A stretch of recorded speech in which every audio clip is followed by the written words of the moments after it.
আমি এই বাড়ির বউ, চাকরানি না। ওই রান্নাটুকু করো আর ঘর মোছো, তার জন্য এত কথা? হ্যাঁ, বাকি কাজগুলো তো তোমার বাবা এসে করে দিয়ে যায়। এই এই এই এই, এই এটা ভালো কথা না? বাবা তুলে কথা কিসের? তুমি তো চুপই করো।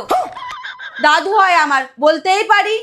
আর সংসারের বাকি কাজগুলো তোমার বাবা এসে করে দিয়ে যায়। মা, আবার ওই ভদ্রলোককে টেনে আনার কি দরকার? তুই চুপ কর, আমি বলতেই পারি আমার বিয়াই হয়। চুপ করো তোমরা। উফ, আমার আর ভালো লাগছে না, শান্তিতে একটু কাজও করতে দেয় না। আমি আর এই বাড়িতে থাকবো না। আমিও থাকবো না।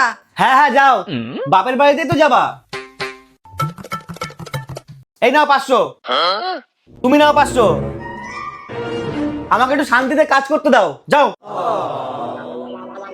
মা চলুন, শাড়ি দুটো নিয়ে আসি।